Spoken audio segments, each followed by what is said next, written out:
we are. Oh, here we are. We're We're going. good. Great. All right. Small talk aside, big talk coming now. What's going on, everybody? Dom Nicastro, CMSWire managing editor here for our LinkedIn Live. I'm here with CMSWire Simple Media Group's good friend, Alex Kantrowitz, host of the Big Technology Podcast. That's part of the LinkedIn Podcast Networks. Alex K., what's going on, man? What's up, Dom? It's great to be here. I'm excited to go through plenty of topics with you, rapid fire style, over the next few minutes. Yeah, everything you need to know about tech will be accomplished here in the next 20 minutes or so. Absolutely. First, Alex, we met in Chicago at the DX Summit, our Simple Media Groups and CMSWire's conference. That's still going strong. You gave a great talk on a panel there, and we are thrilled to have you in our family, little family of content here, contributing author for CMSWire.com and our sister site, rework.co. So it is good to have your stamp on this little Simple Media Group family. Well, I'm stoked to be here, and I think what you guys do is fantastic stuff, covering everything that people working in digital experience need to know. Marketers, people working, in the employment side of companies, real great overlap with the big technology audience, and I think it's been a great partnership so far, and I'm excited to talk to you here. Yeah, and you've been pumping out the copy weekly for us, so follow him, Alex Kantrowitz, CMSWire, and Reworked. But we're totally stealing the PTI model, pardon the interruption, from ESPN. We're going rapid fire. We got a whole bunch of topics here, and we're just going to get right into it. Boom, go, one after another. Are you ready to rock, Alex? Born ready. All right, I'm throwing it out to you. Future of cryptocurrency, go. It's less promising than it was a couple months ago, I'll tell you that much. I think that there was a lot of hope that the market surge was going to create a moment where, cryptocurrency would become, not the fringe, but the mainstream. And you saw it catch on in places like El Salvador, where the country adopted it as your national currency and invested a good part of the treasury, actually, into cryptocurrency as well. That hasn't panned out the way that a lot of people hope. We're right now seeing essentially a 2008 style financial collapse among some of the biggest crypto companies. And we're also seeing a tanking of Bitcoin. There was this belief that Bitcoin would not break through a $20,000 floor, wouldn't break through the last boom cycle's high. All that's out the window right now. It's further down than many people expected. All those hopes that it could be a new form of remittances. Remittance payment for countries that had good chunks of their GDP sucked out by companies like Western Union. That's on pause now, and so the future does look a lot bleaker. Now, the one thing about the internet is the history is long, right? And so a lot of people counted many companies out, many different technologies out. They went through early struggles and then they rebounded. And so I do think that crypto will rebound in some way. It will not just go to zero, as some people are saying. But I would say that my view, the ceiling is a little bit lower than it was previously. Yeah, and you reported on CMSWire.com, Bitcoin lost, 56% of value in 2022. It's been volatile as ever.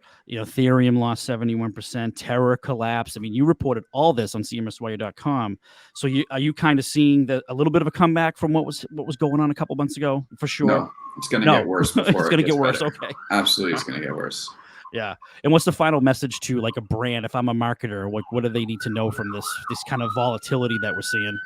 Do not do an NFT, because you will end up getting people to believe in this, and then they will there's a good chance they're going to feel conned by you, because this whole era right now of NFTs is looking more like a pyramid scheme and less like actual technology that's interesting and useful. It's certainly not art.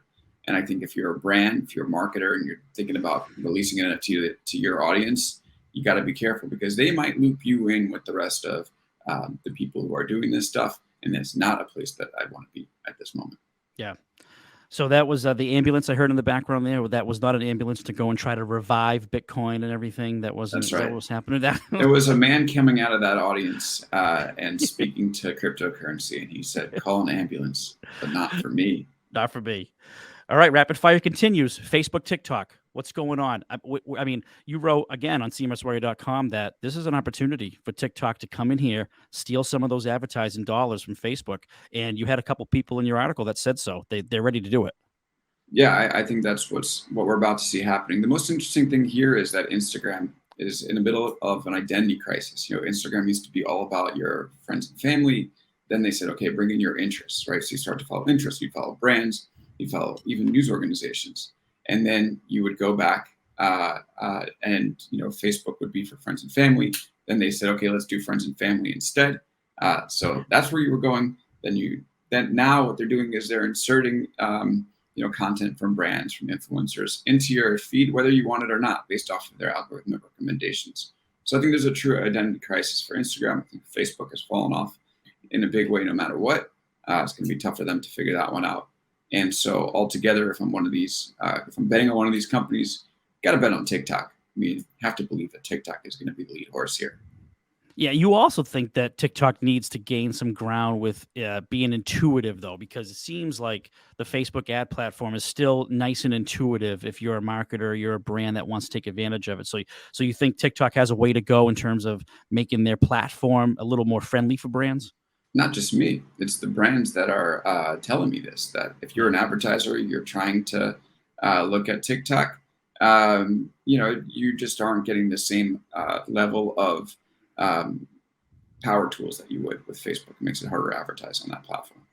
Yeah. Okay. Yeah, it's crazy how much it's grown. I mean, I got a 21-year-old niece who likes to hang out over here at the house, and she just, where did you get the information? I always try to test these kids. Where did you get the information? She goes, TikTok, of course. And that's I was ready for the big Goog. That was going to be the Google answer. No. Where did you get that data? TikTok. That's by the way, interesting stat. TikTok is now being used more on a daily average by its users than Facebook has been in its entire history. People spend more time. People who use TikTok spend more time on TikTok every day than they ever did on Facebook. So, tells you everything you need to know there. All right. Well, as Gen X is I got to get involved. I got to get heavily involved in here in my TikToking and stop posting on Facebook. I got to do it. It's where it's at, man. All right. Speaking of social media, can't wait to see those dances, Dom. Yeah. It's coming. It's coming. Nicastro's going to be on fire, dancing with like a clown on my head or something. Hey, we're still on social media. Elon Musk, Twitter, go. Yesterday, there was a report in the Washington Post that said Elon is, thinking about exiting this deal, saying that Twitter has failed to come to the table when it comes to providing the bot data. It's obviously a ridiculous claim because Elon waived his right to due diligence when he signed the deal without doing it as due diligence. That was just the deal. And now we're obviously seeing that, he's trying to go back on it. What I think is happening right now is Elon is trying to negotiate for a better price. I always thought that maybe he brings this leverage in. Twitter says, okay, we'll come down a few dollars. And then Elon, says, okay, we have a deal. Instead of $54.20 a share, maybe it's, 42.00, keep the 420 in there, make a deal, and everybody walks away happy. It does not look like Elon is getting the reduction that he wants from Twitter. And that's why his people it seems almost certainly that it's his people are anonymously going to the Washington Post and saying he's out of the deal, which may mean that it goes to the courts. If it goes to the court, it will come down to whether they're going to enforce this clause called specific performance, which is basically if you agree to, buy a house, there's a specific performance clause in there, which basically means the deal is binding. The breakup fee, is one thing, but you have to buy that. You have to buy it, and the courts have the opportunity to enforce it. Now, specific performance is like kind of an interesting thing because it takes a while to enforce, usually 1 to 3 years. And I think what Elon's doing is betting that these companies, that Twitter will not want to spend 1 to 3 years trying to get a court to enforce the deal in a bad market. And something and of course, then be willing to deal with the turbulence in the middle. Something that's in favor of Elon here is that it does take a long time. This time is in his favor. And if you look at cases in the past where this clause has been enforced, almost always it ends up being through a settlement. So I do think that Twitter is most likely to try to find that settlement with Elon, even if it does go to court. Let me tell you quickly the story of a man named Curtis Bruner who successfully got this deal enforced, and it gives you an idea of what Twitter, might have in store for it. Curtis Bruner is a man in Oregon, I believe, that got a man in Oregon that 3 or 4 years ago got locked in a bathroom of a Burger King.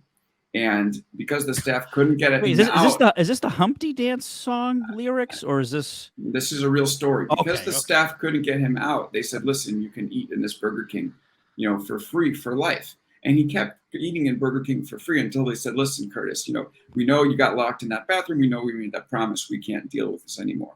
He brings it to court and sues for specific performance. The court must enforce the deal. I was locked in the bathroom and got promised the burgers. I need to get paid for this deal, because it's a legally binding deal, just like Elon's with Twitter. But eventually Burger King settled, and they settled for $9,026, which is the cost of one Whopper, double Whopper a week for the rest of his life. And he shortened a couple of years off of his potential lifespan because he'd be eating all that Burger King. So the guy could have sued for a burger every day and kept the lifespan long. He knew what the deal was. You're not getting all the money. You're in court for specific performance. You got to settle for a little less. That's what's going to happen with Twitter and Elon. Bank on it.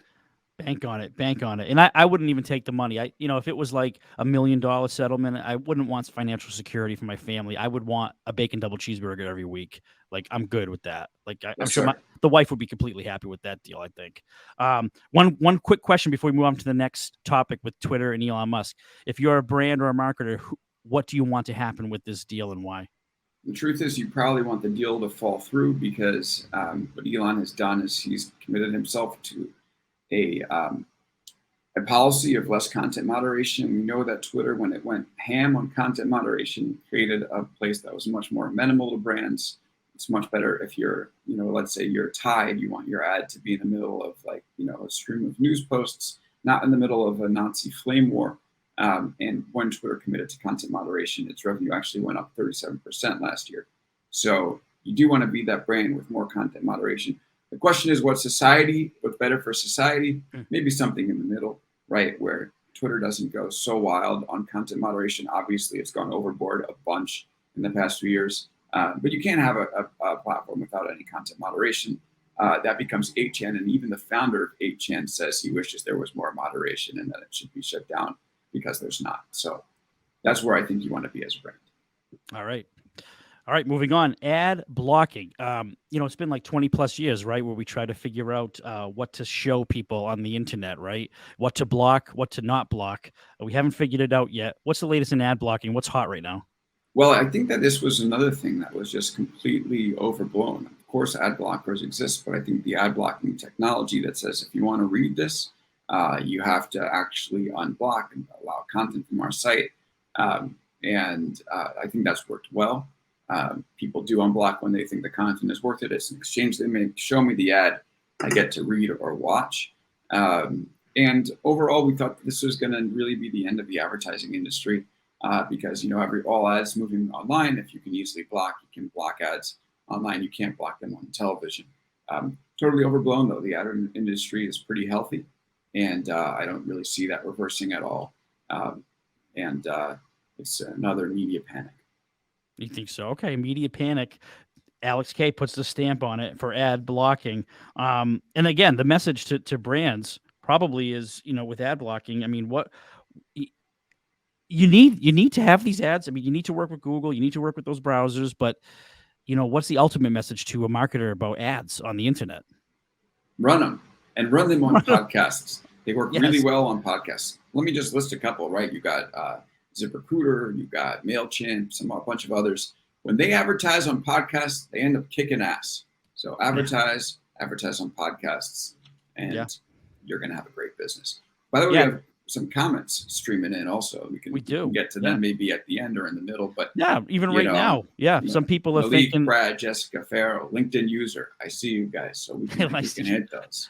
LinkedIn user says we're on fire. I don't know if that means you, me, both of us, kind of in the middle, or they want more fire from us. Well, we'll see. We'll take it. And Faro is looking for more stats. I like that. Looking at the data, wants to see some stats on TikTok users that use Twitter, and they say that Elon is looking at the long game of Twitter, flaming out with the next generation of users. So that's an interesting comment there.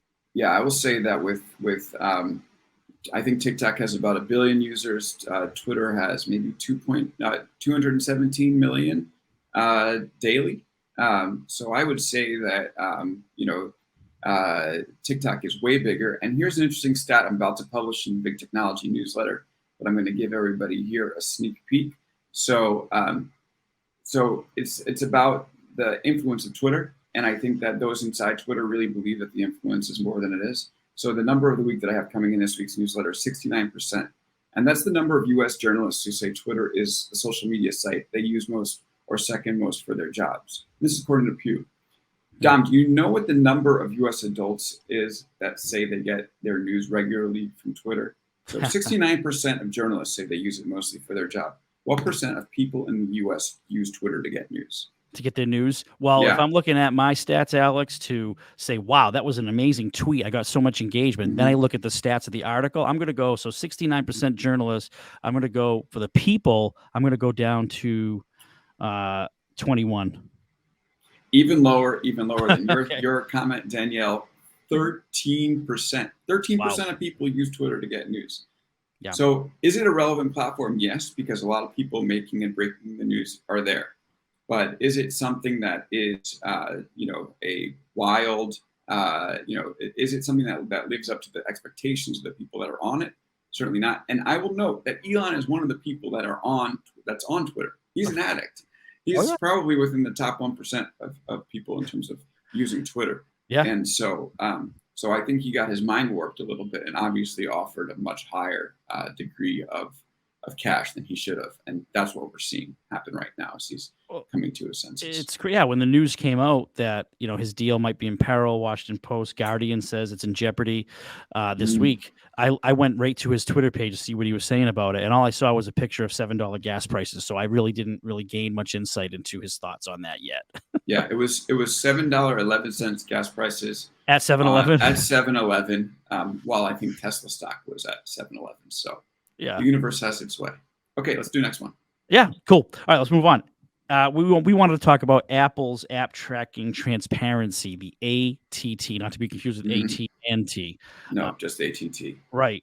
What's the big deal here? Because it seems like a lot of people are criticizing Apple for just wanting to basically use this as a way to move over some more small guys. What do you think? So here's a few givens about Apple. Apple has a burgeoning tech ad business.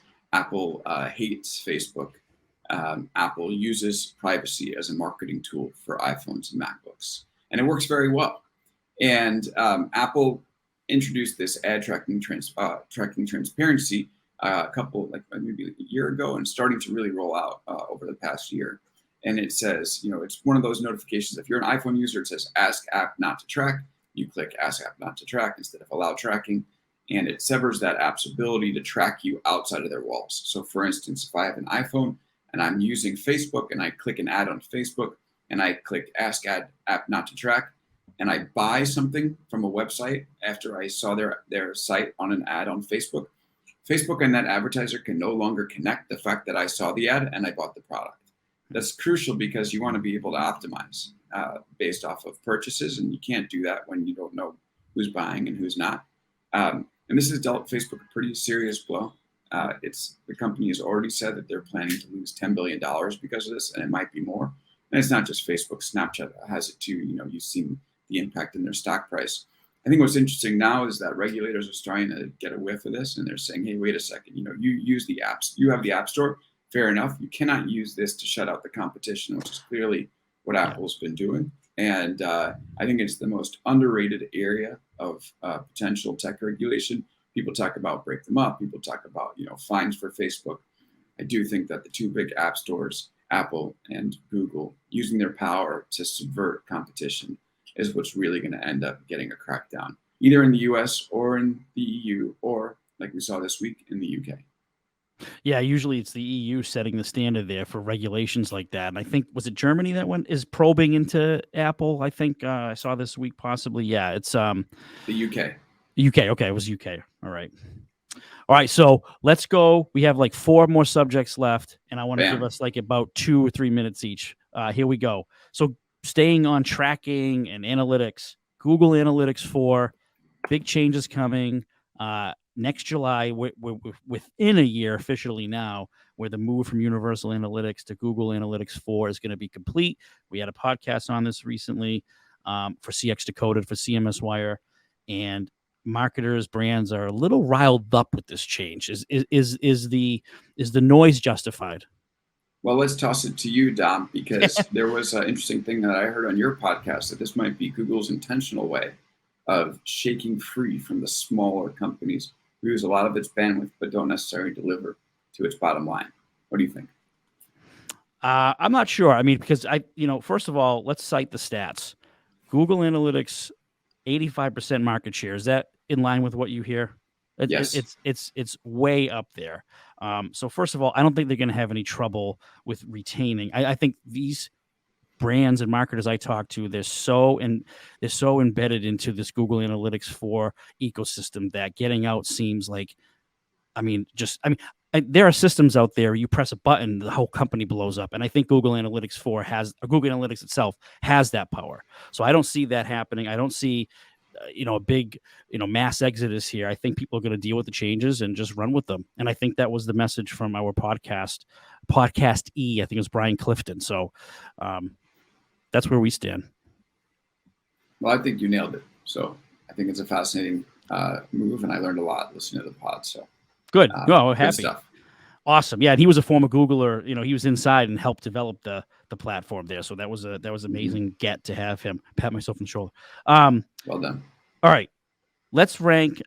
Okay, let's go with tech executives that Alex Kantrowitz can't stand the most. Number one, is there a clear front runner here? Yes, yes, there is one. It's Mark Benioff, who is the CEO of Salesforce. The man calls social media the new tobacco, while having Philip Morris International present at the Dreamforce conference. And if that's not hypocritical enough, he's calling for the revocation of Section 230 while using Section 230 to defend his company against charges of, I forgot exactly what they were, but trying to shake free of some lawsuits. He's citing Section 230. Now he says, he's saying all these other things about social media. He looked into buying Twitter, and not only that, his marketing tools allow people using Salesforce to buy ads on social media. Pick a side, Benioff. All right, man, pick a side, and stop using. Otherwise, it does seem like you're using, these very popular talking points to burnish your image, but you don't have any real core inside you. What's your moral core? Tell us, and then stick with it. Stick with it versus these PR campaigns. Therefore, until you fix that, you're the most annoying tech executive. Are you sure this isn't a traffic jam issue, Alex? Because you used to be in San Francisco, and and Dreamforce took that over every year. Are you sure this isn't a little bitterness on your behalf on the traffic? No way. I didn't mind Dreamforce. It was always fun to watch drunk enterprise sales executives trying to make their way back to their hotels on Market Street, and I mostly rode a bike, so I didn't have to worry about traffic. Like someone says, there's so many more contestants in this game, and you go for Benioff. Yeah, I do. I think he's if he changes his ways, he has the most ability to make positive impact. Maybe stick to your guns. But all right, I'll throw out another couple since we're on this. I think Do Kwon, the guy who did the Terra and Luna cryptocurrency, which wiped out a lot of people's savings or speculative money or whatever it was. A lot of people went to zero because of Do Kwon made them believe in this Terra Luna thing. So I'm going to give him, second place or 1A, and then I'm going to go Mark Andreessen. I think Mark Andreessen has a lot of good things to say. I think that his unwillingness to entertain any criticism of him is going to end up hurting Andreessen Horowitz, hurting venture capital in the long run. And so he annoys me third most. Yeah. How did I do? I think you did all right. So you kind of got a request there to get more than Benioff, some more hate. Like Alex K, bring out more hate for me, and there you go. You deliver. That's right. Look at all this. Look at all this outrage. I'll say one thing for a tech executive that might annoy me. I think it's really anyone who comes out and Reed Hastings from Netflix is at the top of my list on this one, who comes out and totally slams remote work. Yeah. and says this doesn't work. We need to be in the. I hate that comment. We need to see each other. No, you don't. You don't. You don't need to Yeah. see each other. I mean, of course, there are industries that you do need to do it for the customers, but anyone who makes that blanket statement with no data, with no backing, that says I need people in the office, I think is an absolute control freak and just needs to have some kind of stamp in the office and justify real estate expenses. I think that's all it's about. Yeah, I'm going to go with that. I agree with you on that. Reed Hastings annoys me as well. I think that the culture that he runs at Netflix could be a lot better. This brutal, dress people down culture, which is what everything I've heard about it certainly is. Certainly is what I've come away thinking. And Reed, I'm going to be honest. Listen, I'm just going to hold it against you. When No Rules came out, your book about the way that works. I wanted to ask these questions about Netflix culture to you, and you turned down my invite on Big Technology Podcast. That is open. Come defend yourself. You and Benioff. I'm waiting for you. Any day. All right. Tech giants. Let's rank your top 4. Who are they? What order? Number 1 being the best. I'm going Amazon A. I think that Amazon has this real amazing ability to reinvent itself. And you think about it, it's the leading e-commerce platform in many, many countries. And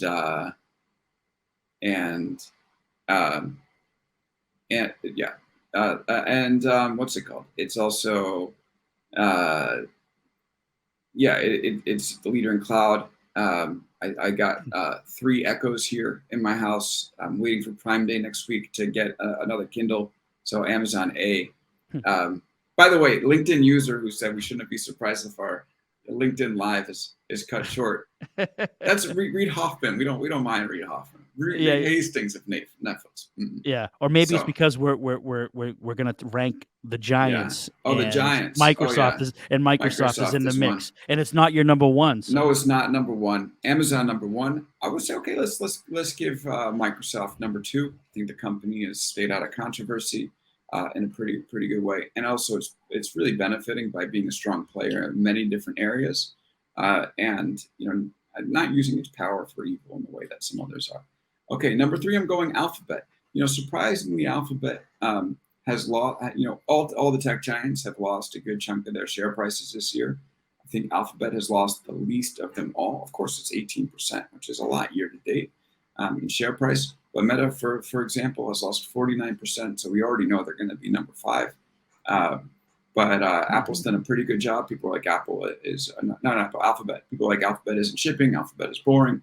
Actually, no. Alphabet has been running a very stable, growing business across a lot of fronts, and that's why it gets number 3.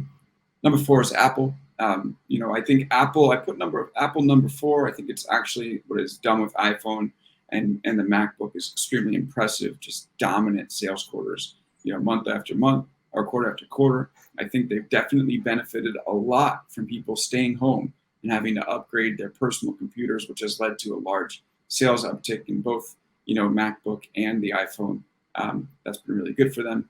I think that they are they're vulnerable in a few ways. One, they are experiencing some serious supply chain disruptions and working to move some of their manufacturing out of China. And I think those upgrade cycles are going to come to an end. And finally, their big projects, the car and their mixed reality device. I've come to expect very little from them. I don't think they're going to add very much to their bottom line within the next 5 years. So Apple number 4, Meta 5. Still a strong company, but like I said, fairly confused as to what it is at the moment. Is it a site for friends and family? Is it a site for algorithmic recommendations? Is it a site where you follow your interests? Is it a site at all? Is it a pair of VR goggles? And when it is VR, is it enterprise or is it consumer? These are all questions that I don't think Meta has clear answers to. Yeah. Speaking of Benioff, I just had to shut down my Slack notifications. I forgot to do that when I came in. So That's I don't know what he's doing, if he's listening or what's going on here. But all right. Well, thank you for that ranking. Let's finish up with some real positive optimism. Ready? Yes, let's do it. The market. Oh, the market. Are we at the bottom? Yep. Well, we're I think that we're seeing a lot of positive signs. I'm about to write about this in big technology. Shipping cost used to be $20,000 per container to ship it from China to the U.S. That was up from 2,000. So it's a tenfold increase over the course of the pandemic. It's now down to 10,000, according to Flexport. Not only that, we are seeing 35% quicker shipping times. So those people who would complain about how their couch is somewhere in the middle of the ocean, they're going to get their couch. That's going to take all those boats that were waiting outside of the ports and put them back online, and then help decrease the costs for goods, I think. So we're also seeing lots of inputs like copper coming down. We're seeing that gas is on its way down. So I think that we might actually be getting more inflation relief than a lot of us are led to believe. However, it is going to hurt for a while. The number one tool that we have to get us out of a bad economic time is the Fed dropping rates and buying some bonds, doing this thing called qualitative easing. Well, the Fed got us into this problem because it's done those things, and we don't have those tools to get us out. We're going to have to do it all on our own. The average bear market, which is when the S&P drops 20%, ends with it bottoming out at a negative 38%. So I'm not saying we're definitely going to go there, but if we think this is the bottom, I think there's plenty of room left to drop. Yeah, and some good signs with tech stocks this week, too. Samsung had a good day Thursday. NASDAQ composite rose 2.28%. So, good signs, small, but, we'll see if it's an indicator of larger things to come. We're not finished, actually. We have a couple more. Okay. We were gonna talk about your most, was it the unsuccessful product in the world that just doesn't work? The infamous hand dryer that you see where you have to stick your hands in below the hand dry dryer. Your hands. So let's be honest. In technology world, we can over innovate and start to create things that we think are improvements, but are actually steps back. And I believe the Dyson Airblade hand dryer is exactly one of those things.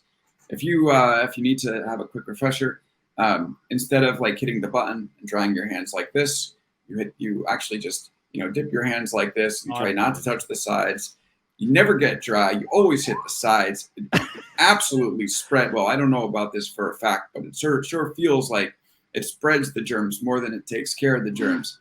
And I swear, I've never walked out of an experience with that dryer without having my hands wet and feeling disgusting for having touched the side, even though I tried really hard to and I knew what I was up to. Down with the Dyson Airblade hand dryer, up with either paper towels or the old school hand dryer where you just did this. I thought, what was the problem with this?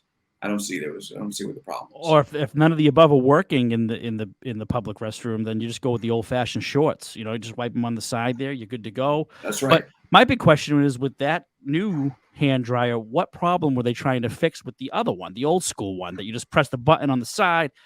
You go under. What was the big deal? What was the big drawback? Exactly. I think it was ridiculous. I think it was an absolute mistake by any airport that ended up putting these things installed, having Dyson salespeople come in their suits or whatever it was and say, listen, we're going to revolutionize the hand drying process. I mean, did these airport executives even put their hands in the Dyson Airblade before they gave it a shot? Did they even try it? I don't think they did. I think it's gross negligence on behalf of any establishment that installed the Dyson Airblade. The old school machine was good just because it looked different and had a little blue glow on where to put your hands in. Doesn't mean it was better. It feels like a bad game of operation. And I think if we had any sense in our society and we wanted to reverse our decline, we would remove those hand dryers and put the normal ones in. And I agree with our commenters. Down with big hand dryer. They said the new one was faster, but it was not. And I think we have a long way to go as our society. But if we solve this problem, we'll be on our way. Paper towel all the way, kid. And paper towel first. Hey, let's finish up with something Alex Kantrowitz here is going to get wrong. Best sports city in America. Boston. Oh, we didn't get that wrong. That was a trick. You dirty trick. Just kidding. Just kidding. Give us your real one. Boston's garbage. It's garbage. We all know it's garbage. Don't say New York. We know that the Bill Belichick era is over. The Patriots are going to stink for a long time. It was the quarterback. It wasn't the system. Oh, Mac Jones, I look forward to the Jets catching many, many interceptions that are coming out of your hands this the year. Jets. Yeah, I The think Red Sox, they're back in another curse. They also stink. The Boston Bruins, I mean, who names a hockey team after a bear? It's a very silly decision. I don't even know if they know how to skate in Boston. And the Celtics, I mean, come on. You get to the championship, all you have to do is beat the oldest team in NBA history. Steph Curry needs a walker, and you get demolished. You're embarrassed. And you come out after that. So I think we all know the Mets and the Yankees are the two best teams in baseball, 1 and 1A. We all know the Mets are better. The Islanders and the Rangers, they both came pretty close to the Stanley Cup last year, and I think they're going to have a way to make it back. It's too bad they're in separate divisions, because otherwise I'm sure they would be facing each other in 2023. The Knicks, they got Jalen Brunson. Okay, we all know that means championship. Yeah. And finally, sign them up. Let me just end with the 4 aces that the Jets brought to the big NYC. We got Sauce Gardner, okay, best cornerback in the draft. We got Garrett Wilson, best receiver in the draft. We got Jermaine Johnson, best defensive end in the draft. And I would be remiss if I did not share the news of Breece Hall. He is the best running back in the draft. We're going to see the Jets go, I think, 13-4 next year, make a run, win the Super Bowl, beat the Tampa Bay Bucks. Jets versus Brady, you count on the Jets. And that's right, Brad. Let's go Mets. And thank you, Pierre. We'll conclude it with that. No rebuttal from Dom. Just kidding. Go ahead. I have too much to say. Wait, what was that? Oh yeah, his name is Alex Kantrowitz. Yeah, he's go get him. Yeah, no, he made fun of the Bruins. He made fun of the Celtics. He made fun of the Red Sox and Patriots. Kid, go get him. Yeah, I just had to make my call real quick. Okay, good. So, we're good. We're good. I think you know where I stand. I bet your hitman can't are inaccurate with their shooting just as bad as the Celtics in the finals. Oh, it hurts. It hurts. Hey, they're so young, all under 25. They're ready to go, except for Al Horford. They're ready to. They got this. They got this. Yeah. And Mac Jones is the next Tom Brady. Or Tom Brady's the. What am I saying? Tom Brady's the next. Wait a minute. You said that Tom Brady was the reason for this success. Okay. I'm gonna have to think of a rebuttal for that. And I got one. Wrong. How's that one for you? I've seen it work in debates before. All right, let's wrap this up. Alex Kantrowitz, big technology podcast host, part of the LinkedIn Podcast Network. It has been super fun talking about tech and wrong as ever sports takes. We appreciate your time on CMSWire. It's great. And thanks again for having me here. And we might disagree on sports team, but we do disagree that the Dyson Airblade needs to go. And that is a way to find common ground and have peace in our time. So, all right. See you Thanks later, for tuning in, everybody. Have a happy Friday and great weekend.